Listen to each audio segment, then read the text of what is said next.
नमो हरिहन्ताणं नमो सिद्धाणं नमो आयर्याणं नमो उवज्झायाणं नमो दोयि सव्वसाहुणं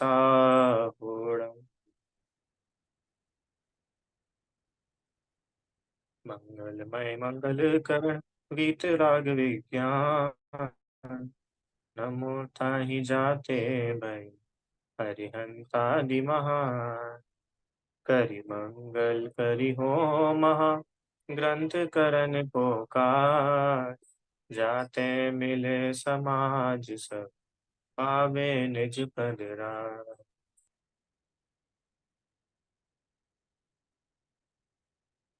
श्री मोक्ष मार्ग प्रकाशक जी के आधार से हम लोग सात तत्व संबंधी भूल ये विषय पढ़ रहे हैं। और कल हम लोगों ने संवर तत्व का अयथार्थ श्रद्धांत कैसे होता है वह समझा।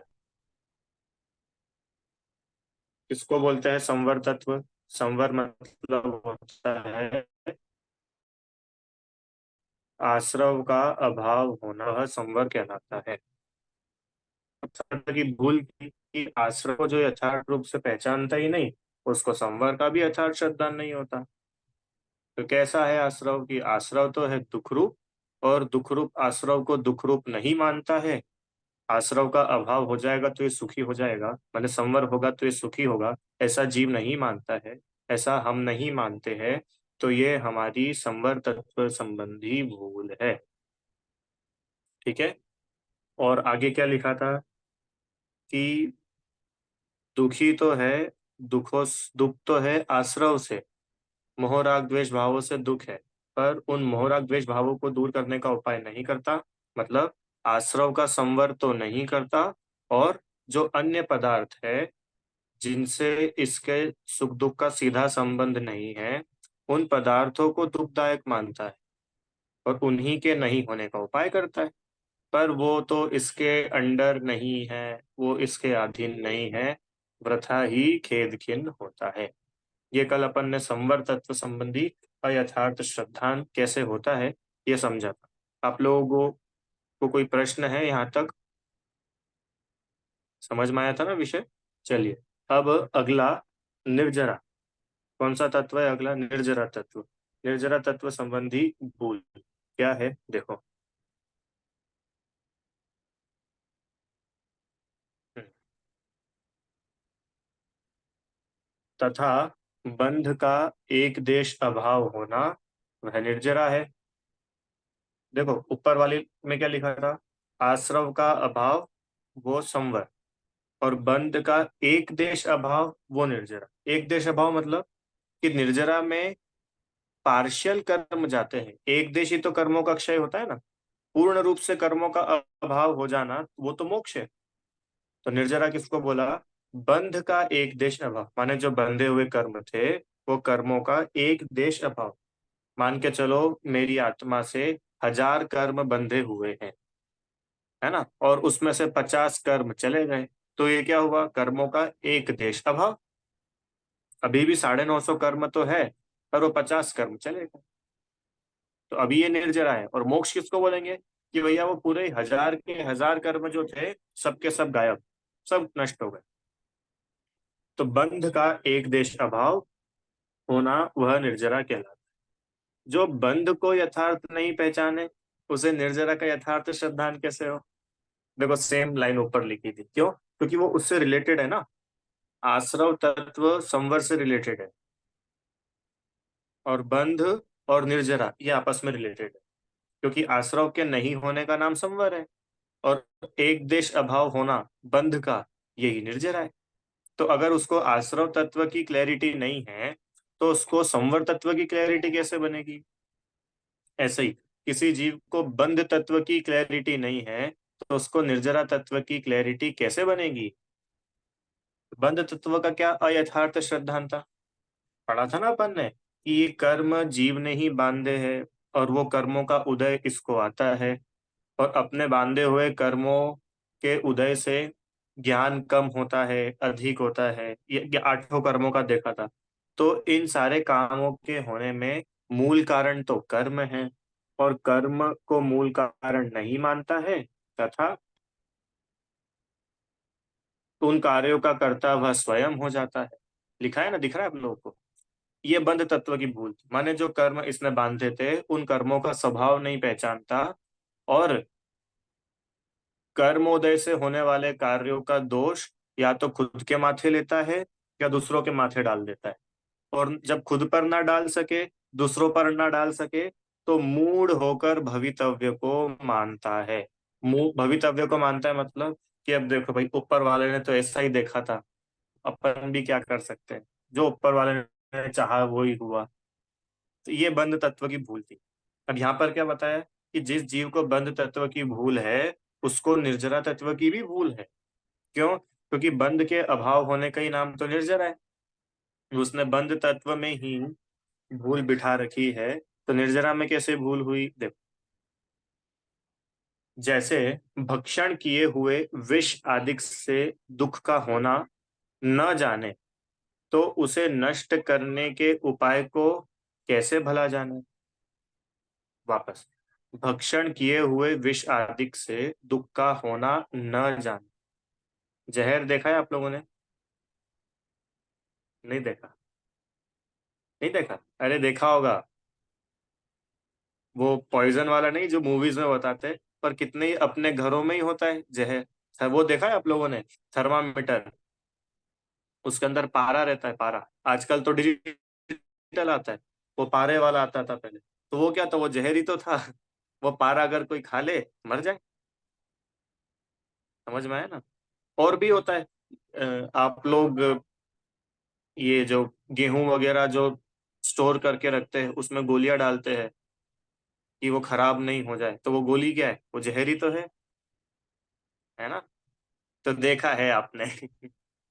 तो क्या बोल रहे हैं कि जैसे कोई भक्षण किए हुए जहर विष आदि के से दुख का होना ना जाने, कोई जीव है उसको मालूम ही नहीं है कि ये जहर है और ये जहर को खाऊंगा तो इसको खाने के बाद में बड़ा दुख होगा,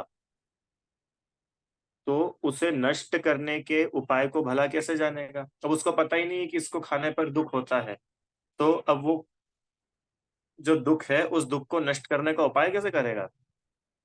उसको मालूम ही नहीं, उसको पता ही नहीं कि भाई दुख होता भी है। तो जब दुख ही उसके ज्ञान में नहीं है, तो वो दुख मेरे को नाश करना है, वो दुख का मुझे अभाव करना है, वो कैसे सोचेगा, कैसे करेगा? प्रीति आंटी, दूसरा एग्जांपल ले लो। बहुत ज्यादा ठंडी आइसक्रीम खाने से मेरे गले खराब हो जाते हैं और मैं दुखी हो जाता हूँ। अब जिसको इस दुख का ही भरोसा नहीं है, तो वो उस दुख को दूर करने का क्या उपाय करेगा? समझ में आया कि नहीं? तो वो जो दुख था, वो दुख तो था बंध तत्व, जो अपन ऊपर पढ़ के आए, कर्मों के बंधन के बाद होने वाला जो दुख था। अब उसको उस बंध तत्व का ही श्रद्धा नहीं है, तो वो दुख को दूर करना माने निर्जरा, वो कैसे करेगा? पकड़ में आया कि नहीं पॉइंट? गर्मी में पसीने में पानी पीने से हम बीमार हो जाएंगे और बड़े दुखी होंगे। अब जिसको उस दुख का ही श्रद्धा नहीं, वो दुखी होना ही नहीं जानता हो, तो वो दुख को दूर करना है, वो उसको कैसे एक्सेप्ट करेगा? समझ में है ना? तो उसे नष्ट करने के उपाय को कैसे भला जाने? उसी प्रकार बंधन रूप किए कर्मों से दुख होना न जाने, तो उनकी निर्जरा के उपाय को भला कैसे जाने? सही सही बताना। आप लोगों को दुख होता है तो कभी ऐसा विचार आता है कि ये जो हमने कर्म बांधे हैं, इन कर्मों से हमको दुख होता है? हम्म? अभी भी अपने को मन में क्या लगा बैठा होता है कि बाहर किसी और ने हमको दुखी किया, तो अभी तो बंध तत्व की श्रद्धा बराबर नहीं है। अरे अपन ने जो कर्म बांधे थे उनका ही तो फल आया है। अब जिसको अपने बांधे हुए कर्मों से दुख होता है, जिस जीव को अभी ऐसा ही भरोसा नहीं है, तो उन कर्मों के अभाव से मैं सुखी होऊंगा, उसको ये कैसे भरोसा होगा? तो वो निर्जरा को, कर्मों का उपाय अभाव मतलब निर्जरा, तो निर्जरा से मैं सुखी होऊंगा, ये समझ ही नहीं आएगी। अब जब निर्जरा से मैं सुखी होऊंगा, उसको ये श्रद्धा ही नहीं है, यही तो निर्जरा तत्व की भूल है। वापस, एक शायद किसी ग्रंथ में है, इष्टोपदेश में है या किसी और ग्रंथ में है। उसमें उन्होंने लिखा कि अज्ञानी को तो बीमारी ही बीमारी लगती है, पर ज्ञानियों को तो ये शरीर ही बीमारी लगती है। सही बताना प्रीतियान। अभी आपको बुखार हो जाए तो आपको क्या लगेगा कि हम बीमार हैं। हम्म? और किसी दिन अपने को कुछ ना हो, ना सर्दी खांसी हो, ना बुखार हो, ना हाथ पैर कमर दुख रही हो, तो उस दिन कैसा लगता है? हाँ हाँ हाँ, बढ़िया, बहुत अच्छे, बहुत अच्छा चल रहा है, सब अच्छा। वो बोल रहे यही तो आपकी भूल है। अरे, जिस शरीर के आश्रय से बीमारियां होती है, ज्ञानी जीव तो उस शरीर को ही बीमारी जान करके शरीर को ही दूर करना चाहते हैं। वो अकेली बीमारियों को दूर नहीं करते। नहीं समझ आया? बुखार आ गया तो क्या करा कि भैया हम तो गए और दवाई लेके खा ली, बुखार ठीक हो गया। तो ये कोई समाधान थोड़ी है। समाधान तो क्या है कि भैया अनंत काल तक शरीर ही ना मिले, तो ये सब झंझट ही नहीं है। अनाया, आपने आपने बचपन में वो पढ़ा है क्या? शुद्धातम है मेरा नाम, मात्र जानना मेरा काम। उसमें एक लाइन आती है ना, क्या? जहां भूख का नाम नहीं है, जहां प्यास का काम नहीं है, खांसी और जुकाम नहीं है, आदि व्याधि का नाम नहीं है। कहाँ पे? मोक्ष में। मोक्ष में भूख प्यास लगती है क्या? नहीं लगती। क्यों? क्योंकि वहां शरीर ही नहीं होता है। समझ में आया? मोक्ष में कोरोना वायरस होता है क्या? सर्दी खांसी नहीं, क्यों? वहां वो शरीर ही नहीं। अब समझ में आया आपको? ऐसे ही बंधन रूप किए कर्मों, बंधन रूप किए कर्मों से दुख होता है, ना कि बाहर किसी और से। तो अब जब तक वो कर्मों का अभाव नहीं करेंगे, तब तक सुखी नहीं होने पा वाले। आप बाहर कितने ही उपाय करते रहो। हम दुखी है हमारे असाता कर्म के उदय से, और हम इलाज किसका करना चाहते हैं? किसी और का। वो बोल रहे हैं निर्जरा तत्व का सच्चा सच्चा श्रद्धांत तो ये है, आप किसी दूसरे को ब्लेम ना करो, आप स्वयं उन कर्मों की निर्जरा। क्यों? क्योंकि दुख का कारण वो कर्म थे, और उन कर्मों के नष्ट होने पर ही आप सुखी हो। समझ में आया कि नहीं आया? बीमारी का कारण वो शरीर ही है, तो वो शरीर के अभाव होने पर ही जीव सुखी होगा। इसका मतलब इसका मतलब अब शरीर ही ना मिले, अशरीरी हो जाए। समझ में आया? पहला पॉइंट क्या बताया? कि जिसको बंध तत्व का श्रद्धान नहीं है, उसको निर्जरा तत्व का भी श्रद्धान नहीं है। बंध तत्व में बताया था कि यह जीव जो है, ये खुद के ही बांधे हुए कर्मों से दुखी होता है। निर्जरा मतलब कि जो बांधे हुए कर्म थे, उनका एक देश, पार्शियल, थोड़ा अभाव हो जाना, ये निर्जरा कहलाता है। तो जब कर्मों के बंधन से दुखी होगा, तो सुखी कैसे होगा? कि कर्मों के नष्ट होने से। अब भूल क्या है? भूल ये है कि बंधन रूप माने बांधे हुए कर्मों से दुख होना नहीं मानता है, तो उन कर्मों की निर्जरा का उपाय क्यों करेगा? वो निर्जरा को भला क्यों जानेगा? ठीक है, समझ में आए यहाँ तक? और एग्जाम्पल्स की जरूरत तो नहीं है। आगे चले, चलो। तथा इस जीव को इंद्रियों द्वारा सूक्ष्म रूप जो कर्म, उनका तो ज्ञान होता नहीं है, और उनमें दुखों के कारण भूत शक्ति है, उसका भी ज्ञान नहीं है। इसलिए अन्य पदार्थों के ही निमित्त को दुखदायक जानकर उनका ही अभाव करने का उपाय करता है, परंतु वे अपने अधीन नहीं है। ठीक है, यही बात अपन ने अभी करी ली। बराबर। क्या लिखा है? मोक्ष प्रकाशक पेज नंबर 83, लास्ट पैराग्राफ। तथा इस जीव को, किस जीव की बात चल रही है यहाँ पे? अपनी। बार बार भूल मत जाना, नहीं तो पता चले किसी और के पास चले गए। अपनी भूल चल रही ना। अपने को इंद्रियों के द्वारा सूक्ष्म जो कर्म है, उनका ज्ञान नहीं होता। आंखों से कर्म दिखते क्या अपने को? तो लोग बोलते हैं ना भैया, किसने देखे कर्म, किसने देखा स्वर। हम तो आंखों देखी बातों का विश्वास करते हैं। बिना आंखों देखी बातों का विश्वास करते हो क्या? बोलो अनाया, आपको जो आंखों से दिखता है, आप सिर्फ उसी का विश्वास करते हो कि बिना आंखों देखी बातों का भी विश्वास करते हो? हैं? नहीं नहीं भैया, हम तो भैया जो आंखों से देखा है बस उसको ही मानते हैं। यही तो अपनी भूल है कि क्यों भैया, कर्म तो आंखों से दिखते नहीं है। तब नहीं दिखते इसका मतलब होते ही नहीं कर्म वर्म तो, कि ऐसा नहीं है। जीव को कर्म बड़े सूक्ष्म है, वो इन इंद्रियों से दिखते नहीं है, इंद्रियों से उन कर्मों का ज्ञान होता नहीं है। और उनमें उनमें माने कर्मों, कर्मों में दुखों के कारणभूत शक्ति है। कर्मों में ऐसी शक्ति है, क्या शक्ति है, कि उन कर्मों के निमित्त से जीव दुखी होता है। कर्म दुखी करता नहीं है, पॉइंट पकड़ना। कर्म नहीं दुखी करता है, कर्म के निमित्त से जीव स्वयं दुखी होता है।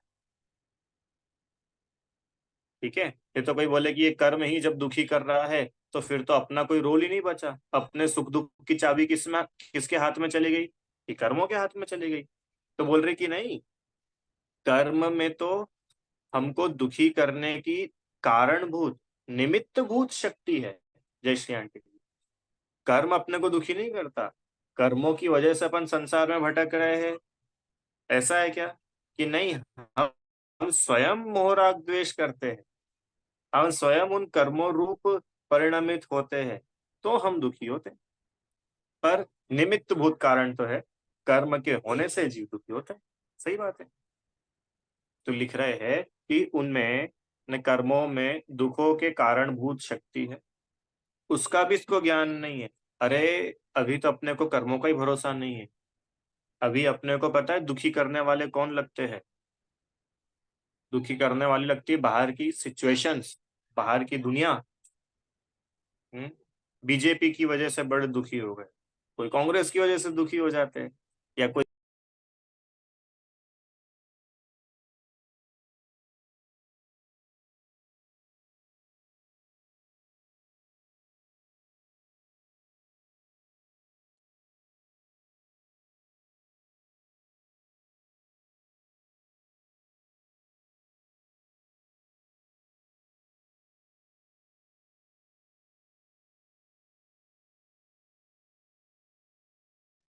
अभी आ रही है आवाज? तो क्या बोल रहे हैं कि कर्मों की वजह से जीव दुखी होता है, अभी तो हम यही मानने को तैयार नहीं है। अपने को पता है क्या लगता है? देखो, अभी तो वो तो बिल्कुल तीसरी बात है कि कर्म भी मेरे को सुखी दुखी नहीं कर सकता। वो तो बोल रहे अभी आप कम से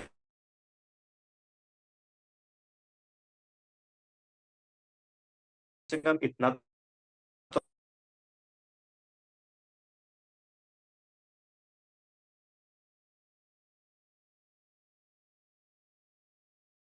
तो मानो कि हाँ, ये जो सुख दुख है ये एक-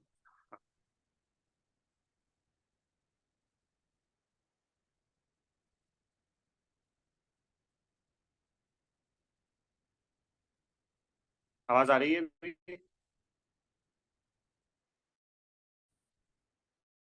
जीव को ऐसा लगता है कि मुझे दुखी करने वाला कौन है? बाहर के लोग। तो दुखी आप हो रहे हो उसका मेन वजह तो कर्म है। अब इसको कर्म ही नहीं मालूम तो कर्मों की वजह से दुखी हो रहा है ऐसा भी नहीं जानता। आगे, इसलिए जो दूसरे पदार्थ है उनके ही निमित्त को दुख का दायक जानकर उनका ही अभाव करने का उपाय करते हैं। परंतु वे अपने अधीन नहीं है, वे जो बाहर के पदार्थ है वो कोई भी अधीन नहीं है। आप करके बताओ, चलो किसी को भी अपने हिसाब से चलाओ और आप सुखी होके बताओ। आप कितनी ही कोशिश कर लो, पर आप सुखी नहीं हो सकते। आप चलो करके बताओ, कोशिश करो। क्या कोशिश करना है? कि आपको जितने पैसे चाहिए आप उतने पैसे लो, सारे नौकर चाकर रखो, उन सबको अपने हिसाब से चलाओ, और फिर आप सुखी हो जाओ। इम्पॉसिबल है।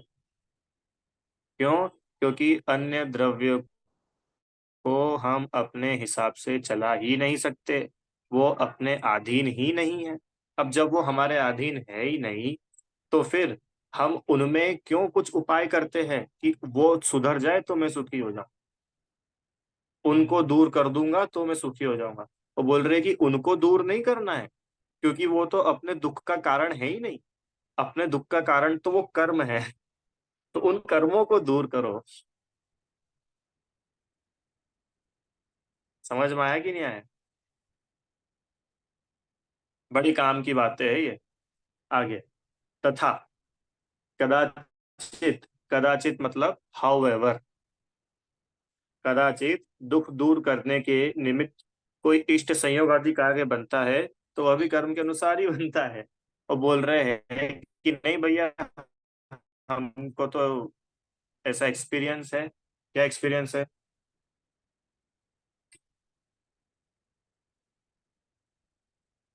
वो बोलता है कि भैया नहीं, हमको तो ऐसा एक्सपीरियंस है कि हमने तो बाहर कोई उपाय किया और हम सुखी हो गए। हमको भूख लगी थी, असाता का उदय था, तो हमने क्या किया, हमने भोजन करा तो हम सुखी हो गए। तो हम भोजन से सुखी हुए तो सही, नहीं हुए क्या? क्यों? बिल्कुल हुए।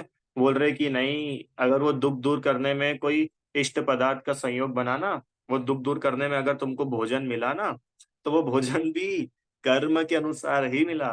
तुम्हारा अगर कर्म का उदय नहीं होता तो वो भोजन भी नहीं मिलता। समझ में आया? इसके लिए उनका उपाय करके व्यर्थ ही खेद करता है। बाहर कहीं कुछ उपाय होता ही नहीं है। जो उपाय होता है वो अंतरंग में होता है। ठीक है। इस प्रकार निर्जरा तत्व का अयथार्थ ज्ञान होने पर अयथार्थ श्रद्धान होता है। हाँ, बोलिए।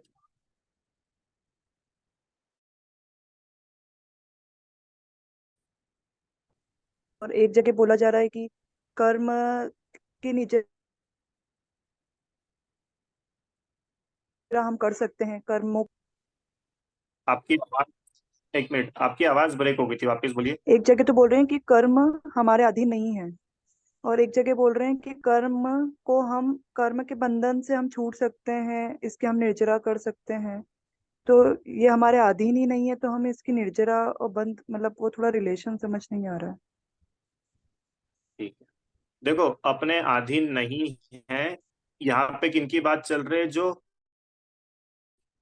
कर रहे हैं कि जो दूसरे पदार्थों को हम अपने सुख दुख का कारण बनाए बैठे हैं ना, तो दूसरे पदार्थ तो अपने अधीन नहीं है। तो फिर कर्म भी तो दूसरा ही पदार्थ है, वो थोड़ी कोई आत्मा है। कि हाँ, वो कर्म भी अपने अधीन नहीं है, मतलब कर्मों को हम अपने हिसाब से थोड़ी ना चला सकते हैं कि आज मेरी इच्छा हुई और सारे कर्म जाकर के निर्जरा हो जाए, या आज मेरी इच्छा हुई कि मैं सारे पाप पाप कर्मों को हटा दूं और पुण्य पुण्य कर्म बांध लूं। ये अपने हाथ में नहीं है। पर वो कर्म बांध कौन रहा है? कर्म बांध तो हम रहे हैं ना। तो बोल रहे हैं कि इसलिए जो दुख दूर करने का उपाय है, दुखी हो रहा है कर्म के निमित्त से। देखो, एक द्रव्य दूसरे द्रव्य का कुछ नहीं कर सकता, ये बात तो चल रही थी कर्ता कर्म के आधार से। और कर्मों की वजह से मैं दुखी हुआ, तो ये बात हुई निमित्त प्रधान। निमित्त प्रधान मतलब कि दुखी तो हुआ मैं खुद से ही, पर वहां पर कर्म का निमित्त मूल था, मेन कारण कर्म था। समझ में आए? तो उसका बैलेंस ऐसा है कि कर्मों का अभाव करके सुखी हो जाएंगे, इसका मतलब मोह राग द्वेष नहीं करेगा जीव तो खुद ही सुखी रहेगा। समझ में आया? पर फिर भी ये डाउट, मतलब फिर ये बंध और निजरा कैसे होगी? मतलब कर्म ही हमारे आप एक स्टेटस मतलब एक स्टेट लाइन तो ये है कि कर्म हमारे अधीन नहीं हो सकता, ना हम कर्मों को चला सकते। जो होना है कर्म हमारे वो निमित मतलब निमित्त में आएंगे और वैसा फल हमें देंगे। पर दूसरी जगह हम्म। हमें बोला जा रहा है कि नए कर्म आने से रोकें, और मतलब और यदि आ गए तो उनका फोकस करें निजरा करने में, अब मतलब उसका बंद ना करें, ऐसा फोकस करने का बोलते हैं। तो मतलब ये कुछ इसमें क्लैरिटी दीजिए कि ये किस चीज को देखो, किससे अर्ज कर रहे हैं। कर्म आने से रुक जाए या हम कर्मों को रोको, कर्म मत बांधो, ये जो शब्द, ये जो वाक्य है ना, ये उपदेश शैली मतलब ये कहा जा रहा है। जैसा हम बोलते हैं ना, देख के चलो जीवों को मारना नहीं, तो जीवों को मारना नहीं ये कहा जा रहा है, पर वो मरेगा तो खुद के आयु कर्म से। समझ में आया? हमारे मारने से कोई मरता ही नहीं है, ना हम किसी को मार सकते, मरता तो वो अपने आयु कर्म से। फिर ऐसा क्यों बोल रहे हैं कि जीवों को बचाओ, जीवों की रक्षा करो? कि भैया उपदेश में तो ऐसा ही कहा जाता है। अभी अपन इसमें ही आगे चल करके नए पढ़ेंगे, तो नयों में अपन देखेंगे कि एक तरफ हम ऐसा भी बोलते, क्या बोलते हैं कि मेरा शरीर है, तो बोलने में कोई समस्या नहीं है, पर मान्यता क्या है आपकी? मान्यता ऐसी है कि ये मैं नहीं। तो बहुत जगह होता है ऐसा, कोई यहीं पे नहीं है। अगर न्याय ऐसा बोल रहे हैं, अरे अपन पूजा करते हैं, तो महावीर भगवान की आप पूजा करो, कोई भी पूजा करो, तो उसमें आएगा जब मोक्ष कल्याणक कार्य होगा कि भगवान ने 8 कर्मों का नाश किया आज के दिन। कौन सा दिन तक? क्या? कार्तिक कृष्ण अमावस्या के दिन महावीर भगवान ने पावापुरी में 8 कर्मों का नाश किया। तो सही से बताओ, क्या भगवान कर्मों का नाश कर सकते हैं क्या? कर्म तो पर द्रव्य है, तो पर द्रव्य में तो भगवान अपना कुछ नहीं कर सकते। कि ये कहने की टोन है। एक्चुअल में क्या हुआ? एक्चुअल में ये हुआ कि उन्होंने कर्मों को उठा उठा करके कोई आत्मा से बाहर नहीं पटका, वो तो अपने में ही लीन हुए, कर्मों में तो कुछ करा ही नहीं। सही सही बात बताए ना, तो भगवान ने तो कर्मों में कुछ किया ही नहीं, उन्होंने तो अपना काम अपने में किया। फिर वो कर्म, कि वो कर्म तो खुद से गए। अच्छा मेरे को सही बताओ, अपन कर्म बांधने के लिए क्या करते? कर्मों को आवाज लगा के बुलाते हैं क्या? कर्मों में क्या करा? कर्म बांधे कि नहीं अपन ने अभी तक? बांधे। तो वो जो हमने कर्म बांधे, वो कर्म बांधने के लिए अपन ने कर्मों में क्या किया? कर्म बंधे, ये बात तो है, पर कर्मों में कुछ नहीं किया हमने, तो हमारे भावों में ही किया। अब उन भावों के निमित्त से कर्म बंधे। राइट? ऐसा ही यहाँ बोला जा रहा है, निर्जरा करो, कर्म मत बांधो। इसका मीनिंग ये है कि आप ऐसे भाव नहीं करो जिन भावों के निमित्त से कर्मों का आना हो जाता है, जिन भावों के निमित्त से कर्मों का बंधना हो जाता है, बंद हो जाता है। ठीक है, तो फिर क्या करें? कि आप ऐसा कुछ करो जिसकी वजह से कर्म चले जाए। तो कर्मों को नहीं कुछ करना है, अपने को ही करना है। क्या करना है अपने को? क्या करना है अपने को? वीतरागता। आपको ध्यान हो, जब हमने निर्जरा पढ़ी थी तो 2 टाइप की निर्जरा थी, एक द्रव्य निर्जरा, एक भाव निर्जरा। सब में ही देखा था, द्रव्याश्रव भावाश्रव, द्रव्य बंध भाव बंध, द्रव्य संवर भाव संवर। तो ये थे क्या? कि वो जो भाव वाला पक्ष था वो अपना था, और जो द्रव्य वाला था वो अजीव का था। याद आ रहा है ना? मोह राग द्वेष होना, ये द्रव्य आश्रव। और मोह राग द्वेष के निमित्त से 8 कर्मों का आना, वो द्रव्य आश्रव। ऐसे ही आत्मा में वीतरागता की उत्पत्ति होना, ये भाव संवर। और वीतरागता की उत्पत्ति होने के निमित्त से नए कर्मों का आना रुक गया, ये द्रव्य संवर। समझ में आए दीदी? हाँ। तो यहाँ पे हाँ, मतलब जो टोन यूज किया है वो बताने की शैली है, क्योंकि बताए तो ऐसे ही जाएगा ना।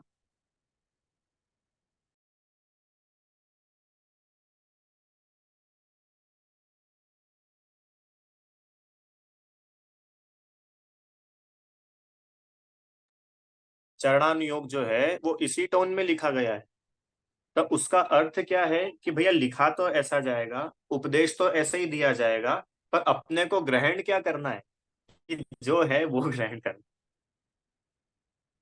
ठीक है?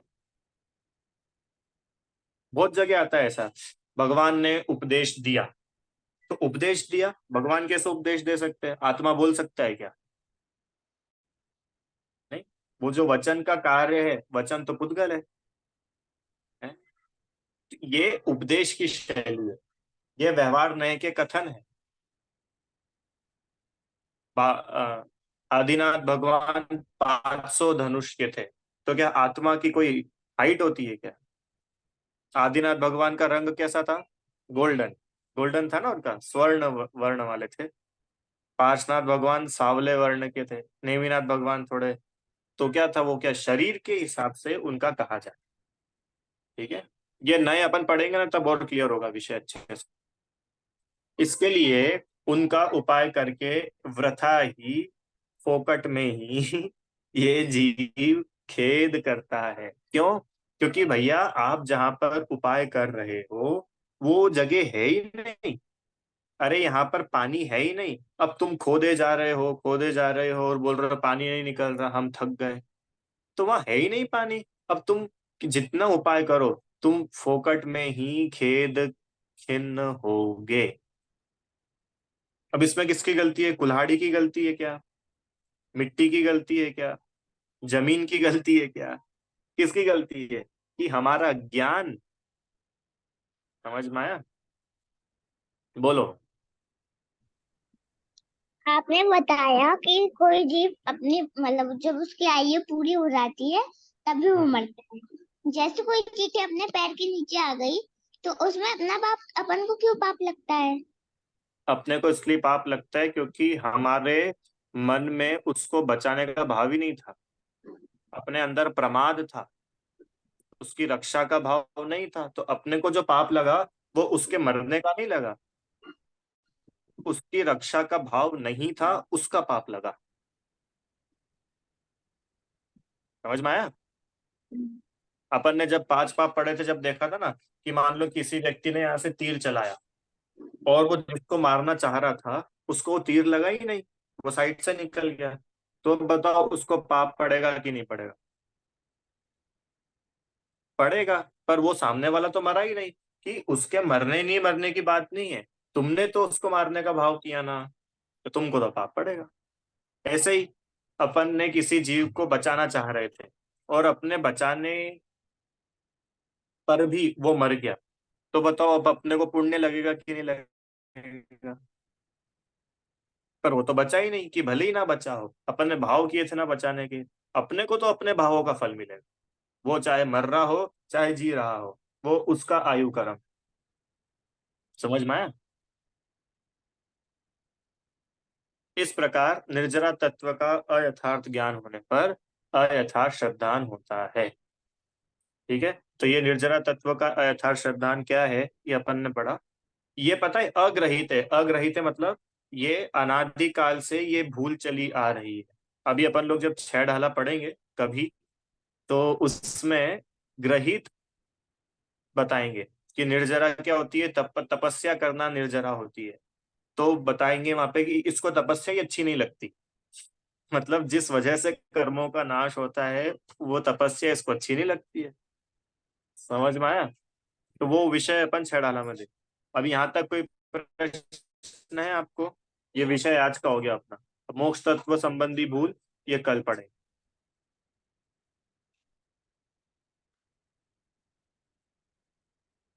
क्लियर है इतना? ठीक है, चलो जिनवाणी स्तुति। हे जिनवाणी भारती, तो ही जपो दिन रैन, जो तेरी शरणा गए सो पावे सुख चैन।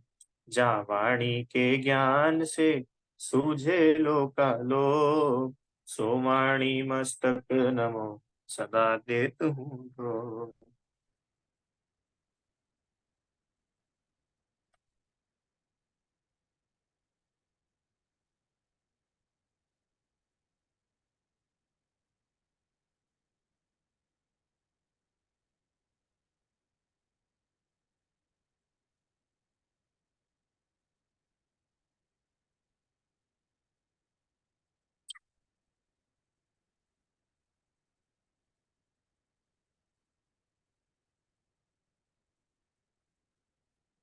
जय बोलिए द्वादशांग में जिनवाणी माता की जय हो।